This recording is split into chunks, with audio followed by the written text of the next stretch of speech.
Bem-vindos ao terceiro episódio do Equilibra Entrevista. Hoje a gente tem aqui uma convidada muito especial que vai tirar todas as nossas dúvidas sobre emagrecimento e as canetas emagrecedoras. A Elis Pedrolo é nutricionista e doutora em endocrinologia pela Universidade Federal e a gente está muito feliz, Elis, de estar aqui contigo para poder conversar um pouquinho sobre esse tema que a gente tem recebido tantas mensagens, tanto nos pedindo para falar sobre comportamento alimentar. Então, bora lá começar? Vamos lá. Então, Gurias, obrigada. Estou realmente muito honrada de estar aqui, porque eu sou uma admiradora do trabalho de vocês. Então, eu vou tentar responder da melhor forma possível. Vamos lá. Elis, como tu define o que a gente chama de crise do Ozempic? O que tu observa no teu consultório, nas conversas com as pessoas do teu ciclo no dia a dia? Tá, perfeito. Então, assim, acho que em primeiro lugar é bom a gente situar as pessoas que não são tão familiarizadas com o tema. Que, na verdade, o Ozempic, ou as medicações da família do Ozempic, são análogos do GLP-1, como a gente chama tecnicamente, que são medicações que vão mimetizar a sensação de saciedade dentre outras questões.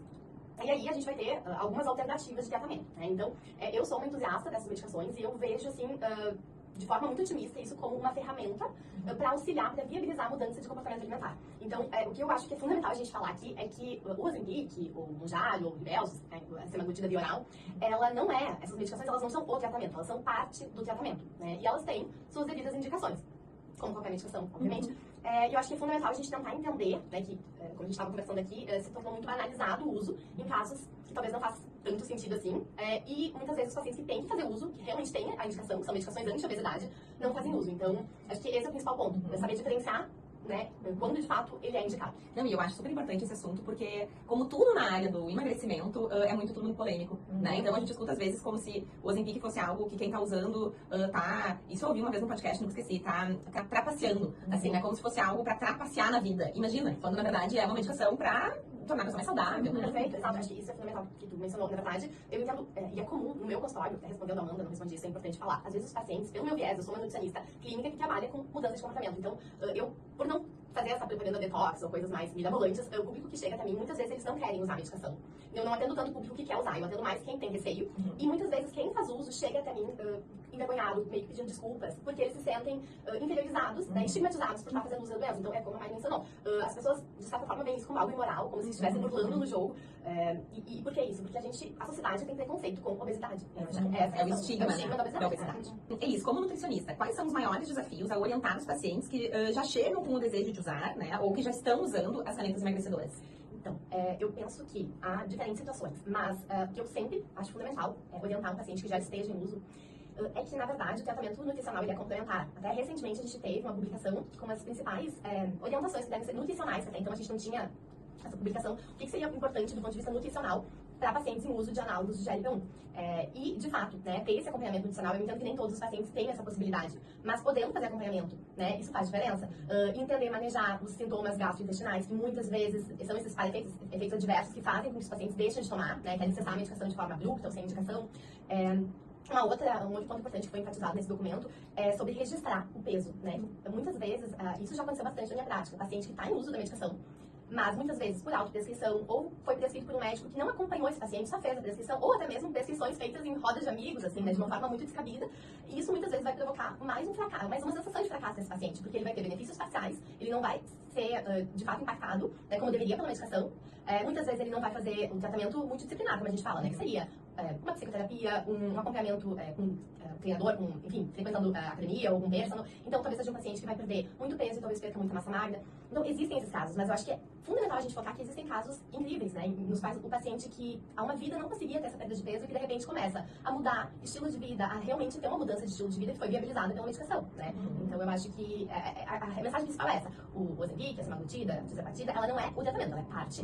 Talvez eu possa falar, Gurias, me corrija se eu estou errada, mas vamos pensar num paciente com depressão ou com TDAH, né. Eu entendo que talvez tem pacientes que só sejam medicados, mas idealmente ele deveria fazer psicoterapia e ser medicado, né. Então, eu gosto de fazer essas analogias. Tem uma frase em vários contextos que fala sobre uma visão de que essas canetas emagrecedoras, elas são uma solução fácil para um problema complexo. O que tu acha? Como é que é isso, assim?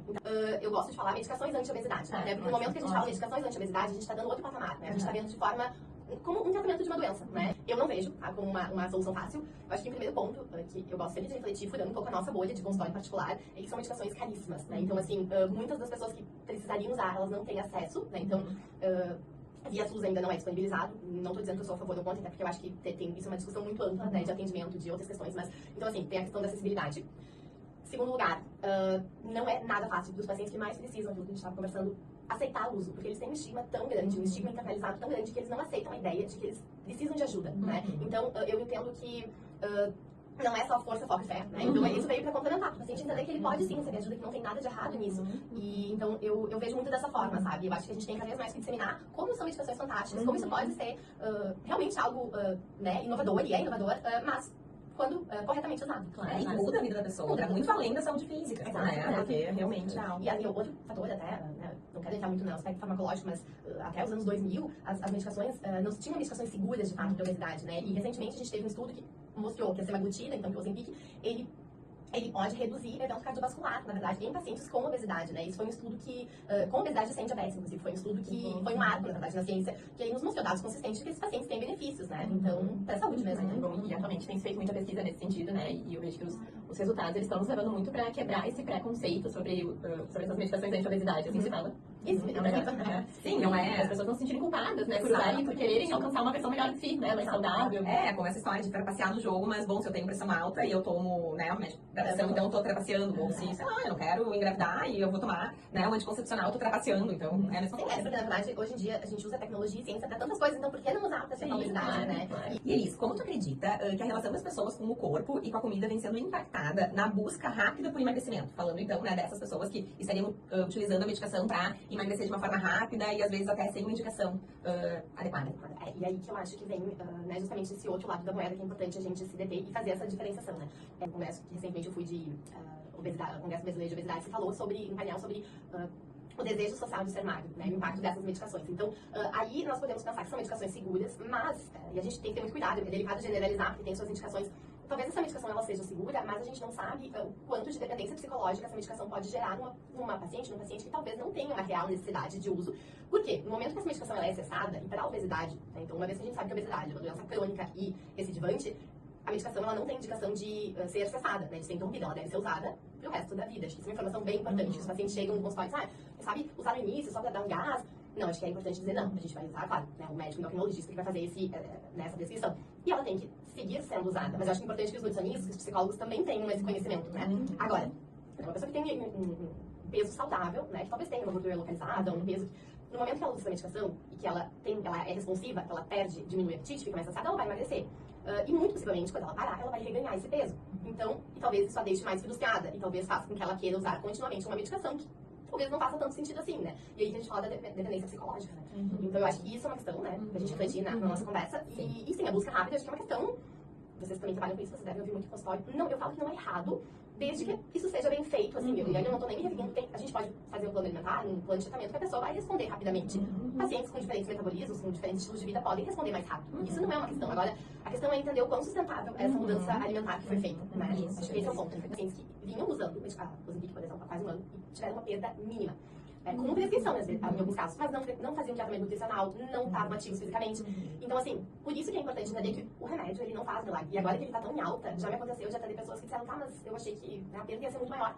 Na verdade, não necessariamente, né? Se não for somado com um plano de exercício, com um plano alimentar que faça sentido, às vezes a perda ela é muito semelhante a ou às vezes até inferior, né? A um tratamento apenas nutricional sem ferramentas farmacológicas. Com certeza. Interessante essa mensagem, assim. Nem sempre, ele não é mágico, né? Como não existe magia. Isso, não tem solução mágica. Eu acho legal a gente desmistificar essa ideia das medicações anti-obesidade, né? Não é uma solução rápida, não é uma solução mágica, né? E exige muita mudança do funcionamento de vida mesmo. Exato. Então, Elis, se tu pudesse deixar uma mensagem para as pessoas que pensam em buscar o tratamento com essas medicações, o que você falaria? Eu pensaria assim, em primeiro lugar, né, buscar um atendimento se possível, né, preferencialmente de um médico endocrinologista, de preferência que trabalhe com obesidade, porque eu já li frases que para mim fazem muito sentido, que tratar a obesidade é diferente de prescrever Ozempic. E é verdade, possível, se essa pessoa tiver condições financeiras de investir na sua saúde de forma mais global, buscar psicoterapia, tratamento nutricional e treinamento físico individualizado, né? Acho que esses são os pilares, assim. E o principal, entender que essa pessoa ela não vai ser menos por estar usando a medicação, né? Acho que essa é a principal mensagem, assim. Tá tudo certo usar, pode ser necessário e, como eu disse, ela viabiliza a mudança de estilo de vida. Ela não é a mudança de estilo de vida. Então, eu acho que é isso. Ai, que legal. Obrigada, querida, por estar aqui com a gente. Foi muito bom. Obrigada, Elis. Pessoal, eu espero que vocês tenham gostado. Fiquem ligados que logo, logo vamos vir com mais episódios do Equilíbrio Entrevista.